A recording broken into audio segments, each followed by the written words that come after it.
The last time you saw this particular individual, she was looking frail, malnourished, and out of sorts from having been held captive from weeks, perhaps months.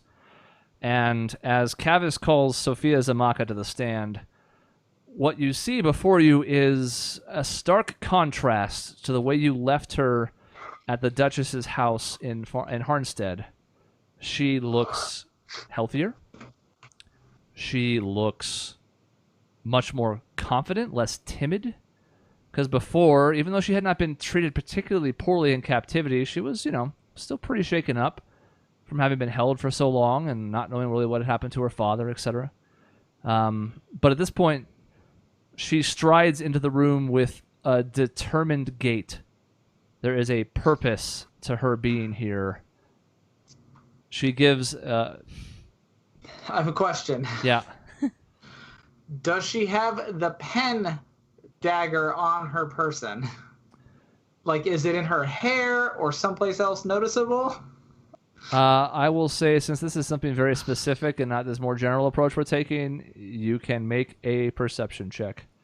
Okay, I know that we rolled plenty of things ahead of time, but that's fine. I have some more general spots and ways those things had meaning. This is something hyper specific, so we'll do it. Oh! I didn't crit for 21. Look, see, you told Tessie not to come, and now he's the MVP all of a sudden. So, knowing that Grail had given that to her is sort of a means to protect herself in the future if necessary, so she wouldn't end up in a similar spot as she did before. You are reminded of that as she walks in here with this look of purpose. As far as you can tell, and you're pretty confident as you get a good once-over with that roll, you do not see a pen on her person. Okay. I just was concerned. Her new purpose was I can kill Faustridon right here in this courtroom. Because I did not want that. Yeah. I was going to say that would have been meaningful because at that point, he clearly would have been the only one to notice. Would he even say anything? I don't want this girl potentially ruining the trial because then they could never prove it and it would have been a whole ordeal. I just wanted to make sure, okay, we can continue with her entering the room. Because it is a natural 20, I will tell you basically that the result it informs you the idea that she's come here to hurt him with her words and her testimony and not any concealed weapons. Yeah, concealed weapon. Okay. Well, I don't know how I feel about this. I'm surprised they would bring in a child to testify. Mm-hmm. She's clearly a key witness, and I'm sure she has a lot to say, and she looks determined, but she's a child, and she's already been through so much. I don't know. Which is what makes her testimony so important. Never underestimate the eyes of a child. I suppose.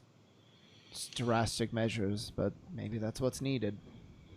Rezia kind of leans over at this point, and she's been mostly just enraptured with the goings-on, and also kind of keeping an eye over on the Empress and Cass more than you guys have been for the most part. Like, she's paying attention, but she's also continuously kind of just checking up on them. But she leans over and she says, I know it's hard to believe, but Kavis does have a softer side.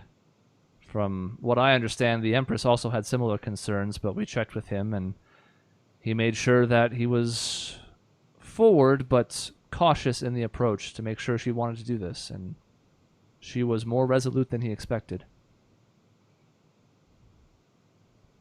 And of course the Duchess is also connected, and they can call upon her in her service to the Empress, so it was easy for them to arrange such a thing. And the Duchess, as you guys know, was also not someone to be fucked with, so I had really been hoping you guys would for some dumb reason. But she was actually nice to you, so I don't know why you would have ever done it, but I still thought maybe we'll have a chance for somebody to flex on them. No, I like her, actually. Yeah, she's cool. Yeah. You guys aren't complete murder hobos. You actually have a lot of reason behind your actions most of the time. Just know it would have been real bad. You were like level 5 at the time or something, and she's not that. If this was Lincoln's campaign, it would have fireball. Pretty much. She blows up her own house just to kill you. So you watch as Sophia strides across the room, accompanied by another guard, goes up to the platform at the front, and all it does is reinforce that same idea that this is definitely, with the benefit of some time to live a more normal life again, perhaps with the Duchess's help, like, this is much more like the person that Sophia actually is. And at the very least, it's nice because, again, the one before would barely make eye contact with your group. She really only talked to a couple of the people who were instrumental in her rescue. The rest of the group wasn't like she was mean to them or anything, but she just didn't seem to want to trust anybody all that well. And now, at this point, this is interesting because, for the most part, the two witnesses thus far have looked either down or at Cavus as he was speaking to them. Occasionally maybe glanced in Faust's direction in the case of Witwer. Karen never really looked at him whatsoever. Sophia's gaze is fixed directly on him. She stands up at that platform, and already you can see her head turn slightly to her left, your guys' right, to just stare figurative daggers at him. Your natural 20 assures you there are no literal daggers that you know of. There is a pen dagger, though. And it's poisoned. And it's inside her clothes where you couldn't have seen it even with a natural 20. And she don't have X-ray vision. It's part of a blowgun that she's getting ready to fire. She hits him with a dart in the neck. He's like... And the whole place cheers. Karash has never been prouder. He, Cavus, that is, paces a little bit before he even asks his first question, and in the times where he's turned back towards you as he walks, you can sort of see that he's like, not hesitant, but just approaching this with some deftness to it. Like, you can tell, you know Cavus is a prepared man, so it's not like he's fumbling over what question to ask first or anything, but he's just sort of measuring and make sure she has time to collect herself before he asks his first question. He says, Sophia, as I understand it, your father had done work on a couple of different projects for Faust Dryden. Perhaps voluntarily, perhaps not. With your understanding of it, could you speak to his involvement and how he might have been convinced to join this project in the first place? There is still some shyness to this voice. Perhaps that's part of her natural personality as it is, but even so, she does not look at Cavus while the question is asked. She does not look at Cavus as she starts to answer. She says, Sure, I can do that. My father was convinced, thanks to me, to work on this project.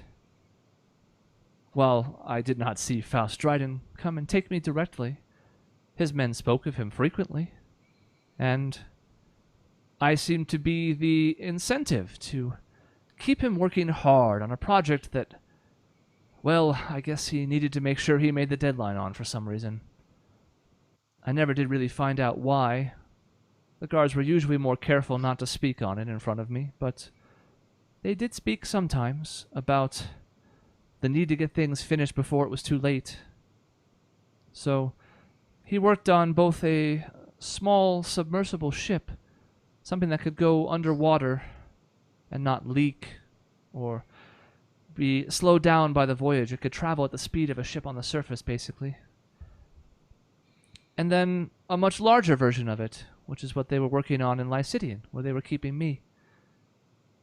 I don't know a lot more about the details than that, but my father was the engineer, not I.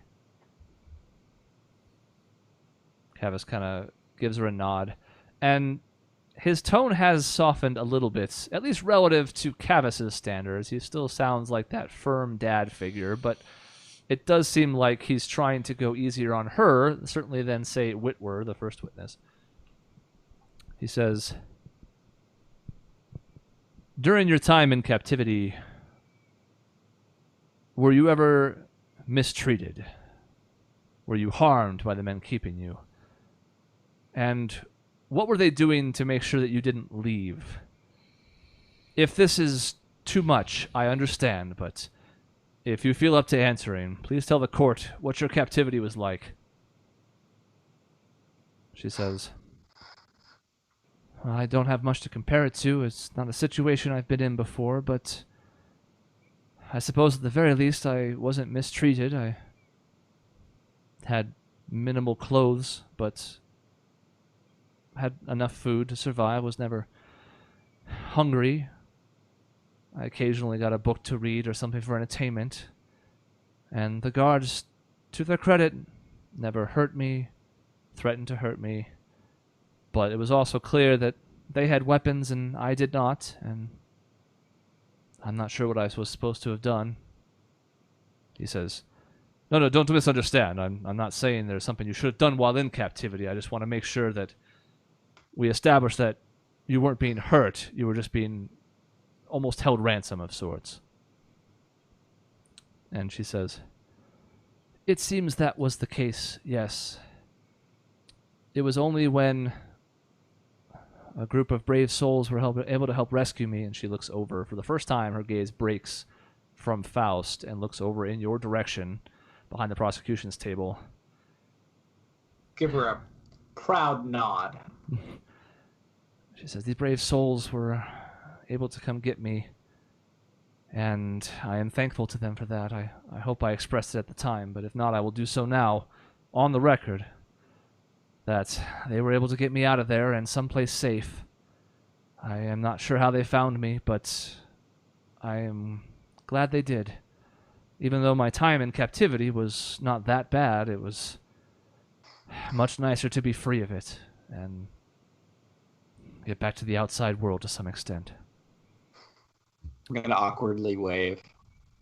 And you do hear just a little bit of like a hushed conversation behind you, like, oh, they helped them out, or like there's some like not disbelief, but kind of like, oh, these people actually helped out or something. Wow, wouldn't have figured them for it. And yes, they're casting judgment on you, but that's what a lot of the nobles do. They're just judgmental assholes. I don't believe that we're in an anti-magic field. They're not casting anything. Damn. Damn. What's up? What's up? Got the DM. See? Disadvantage. Permanent disadvantage. And Kendall Jameson shows up and he's missing an arm and a leg and he has a cast on his leg, but that doesn't work either. Remember Kendall Jameson? Yeah, I do. He lopped off limbs. It was fun. Yeah, sure do. That was a long time ago, but yes. No. Part of the evidence here that's not going to come up over the course of the trial because it's not being disputed is there's actually an affidavit from Kendall Jameson, basically just testifying to the fact that he was working for Faust Dryden at the docks in Cigar Cove. Did he sign the affidavit? He did sign the affidavit, and the signature was not well done because his dominant hand was lopped off. I got everything we've done, like not everything, but there's like a lot of little touch points that have kind of like built up to this. I feel like it'd be a shame not to bring that up at some point. It's not going to come up over the course of the investigation, so I thought it'd be fun just to tell you that there are a lot of things that have happened from what you've done or what other people have done behind the scenes that are also factoring into this. Cool. I like it. So yeah, he's not doing great. He doesn't have any friends, and as such, nobody can like regenerate his limbs. So, anyways. Kavis kind of gives a pointed look to Sophia at this point. Says, so now that you've been out for a few weeks, have you been able to find your father? Have you had word from him?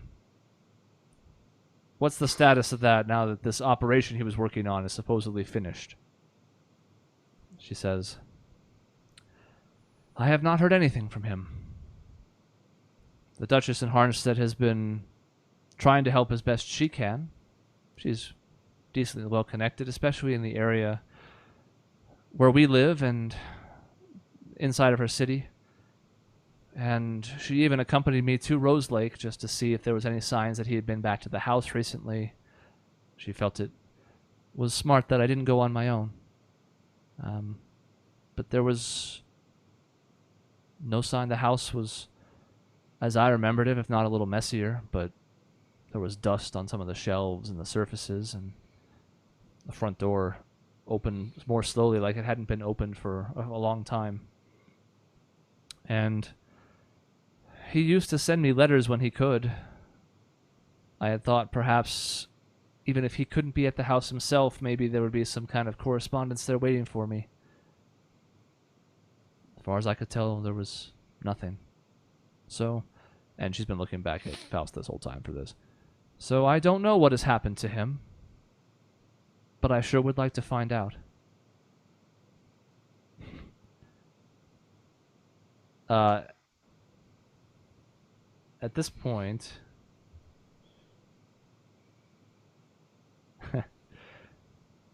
Cavus gives her kind of a knowing nod, just kind of like a... And he says, "Thank you, Sophia. I have no further questions." He returns to his seat, and Sophia just continues to look directly at Faust. At this point, Faust doesn't even stand up from his seat. He says, "I have no questions for this witness." Cavus says, "Well, I appreciate it again, Sophia. It was very brave for you to come here and testify at this trial." And still without looking in Cavus's direction, she says, "You're welcome. I hope it sticks. And I wish I could kill him myself." There is a momentary outburst in the courtroom as people behind you in the crowd all start talking amongst themselves like, did that fucking 12-year-old just say that she wants to kill Faust Dryden? Because they have no idea. I mean, they've heard sort of what happened here, but they're like, what the hell? Like, the hero of the War of Calamity and this little girl, this innocuous girl, seems to says she wants to kill him? And eventually Cavus again takes the hilt of his sword and I knocked my camera off center. Look at that. I pounded the table too aggressively. There we go. Calls for order. Eventually it slows down into more of like murmuring, and after about a minute, some of the noise finally subsides and things return back to normal. And he has a guard escort her out of the premises.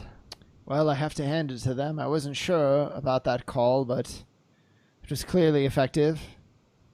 She had a good story, but also emotionally evocative.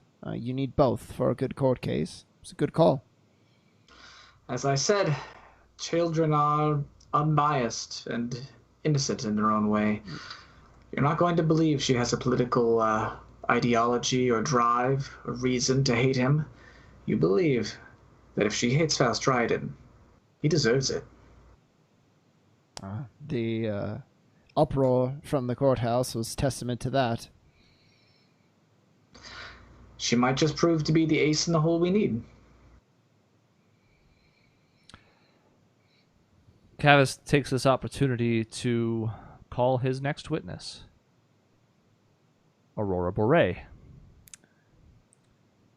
A familiar-looking elvish woman strides into the room. The last time you saw her in Lycidian, she was looking harried, worn out, overworked, and very concerned about her husband. She had been burning the candle on both ends, trying to make the submarine at the dock warehouse. When you see her this time, she looks much the same, although maybe not quite as bad off, but still kind of tired. You can see the bags under her eyes. Weary, but still focused. And as she walks up the aisle and over to the witnesses stand, Cavus is consulting with his team, as it were, his legal team, and picks up a piece of paper from the table, has her state her name, etc.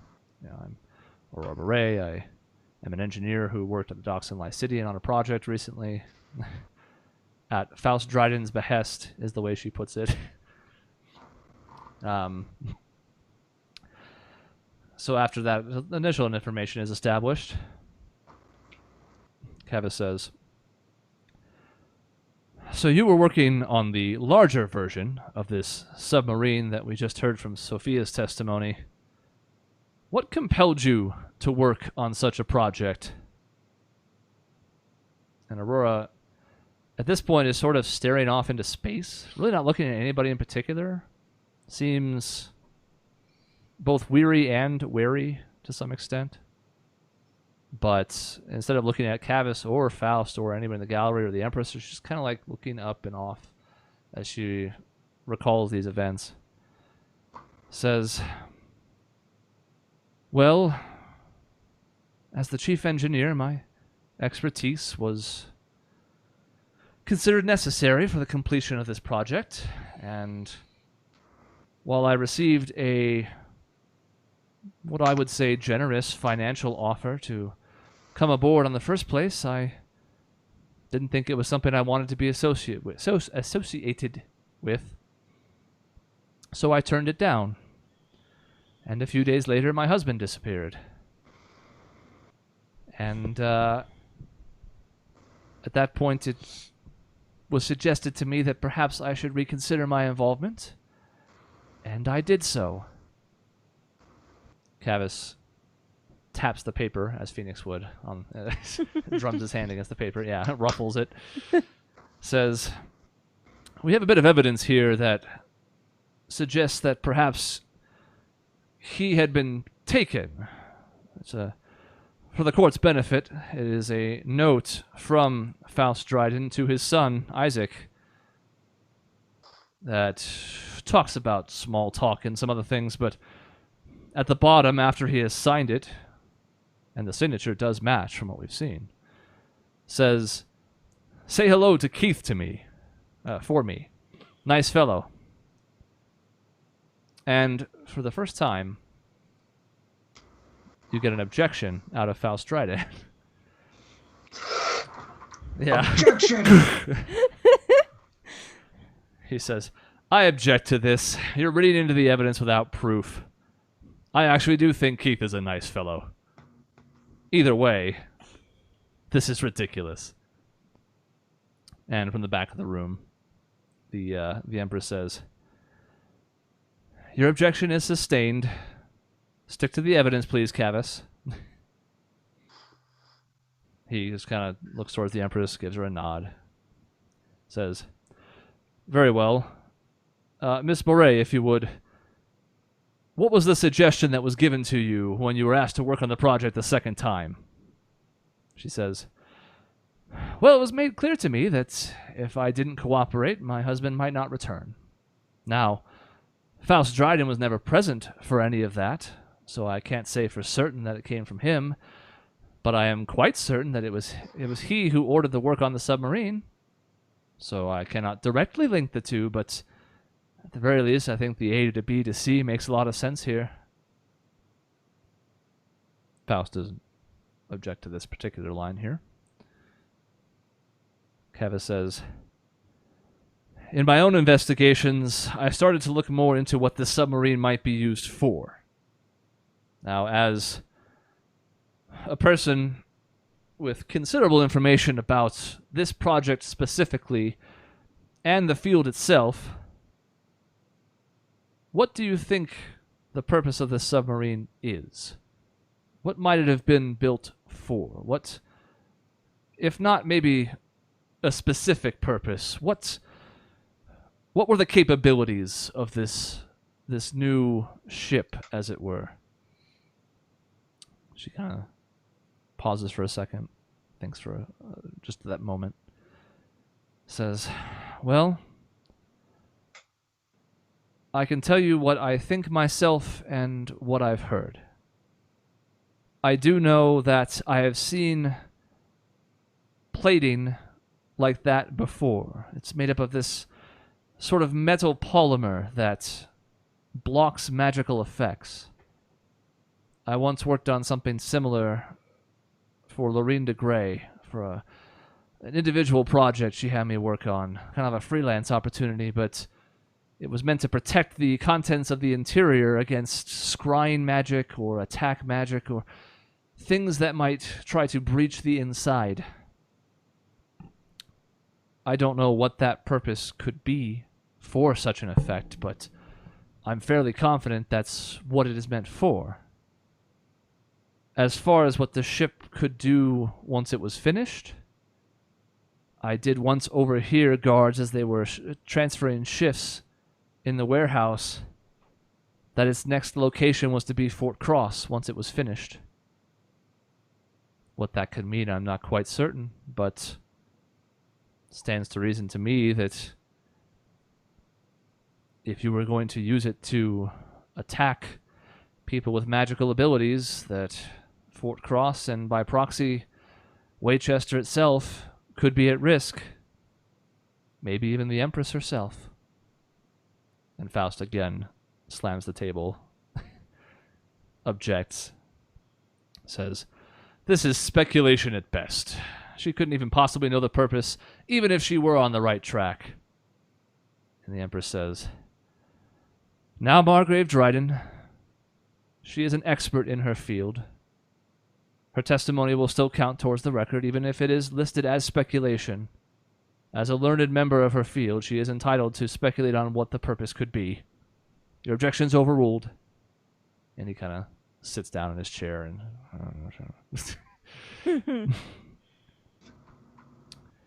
Cavus says, "Thank you. I have no further questions. Your witness." At this point, Faust actually does rise out of his chair again and does step out from behind the desk. Walks around slowly. Says,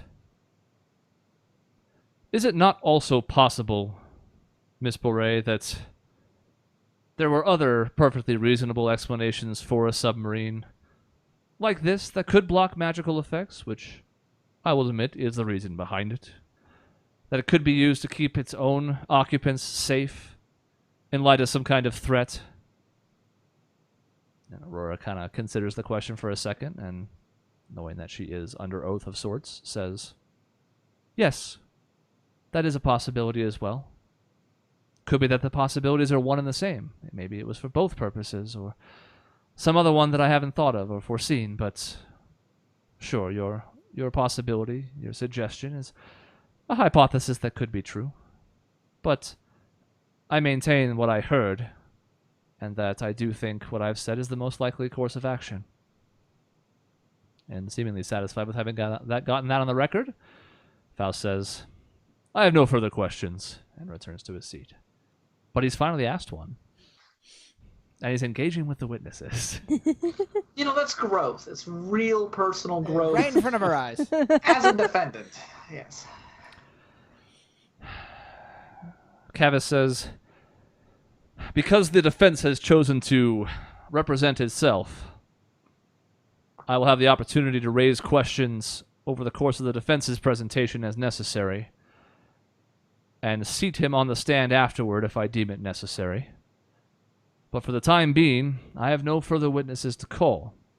However, I think it's important that the court understand the scope of what they're dealing with here as I wrap up my arguments." And he goes back over to the table, and he picks up some documents that look familiar to you.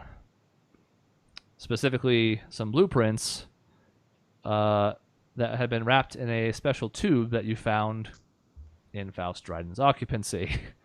I just say, here we go. And he brings them basically to the front. He's standing equidistant in front of the witness stand, in front of the two desks. Says,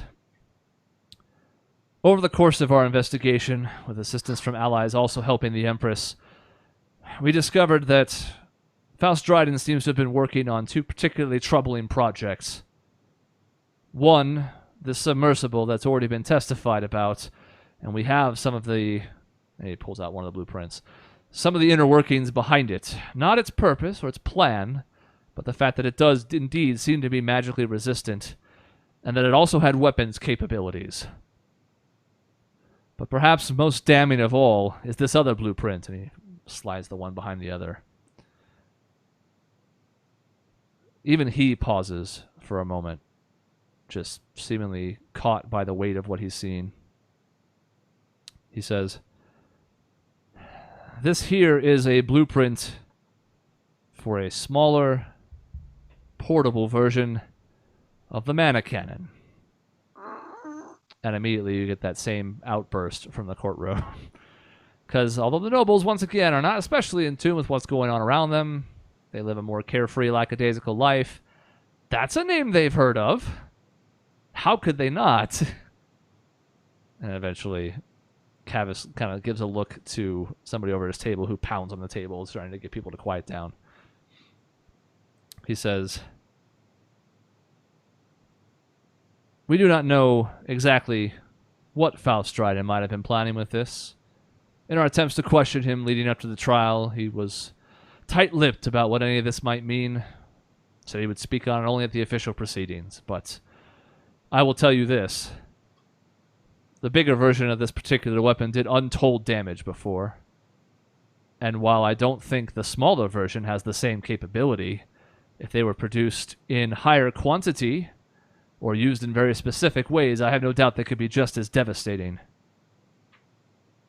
To me, between the evidence we've presented for you today and the testimony of some key people who have interacted with him over the last decade, the final verdict here is clear, overwhelming, and irrefutable. Margrave Dryden has strayed from his path, and he is no longer acting in the best interests of the Empress nor the people of Aramea.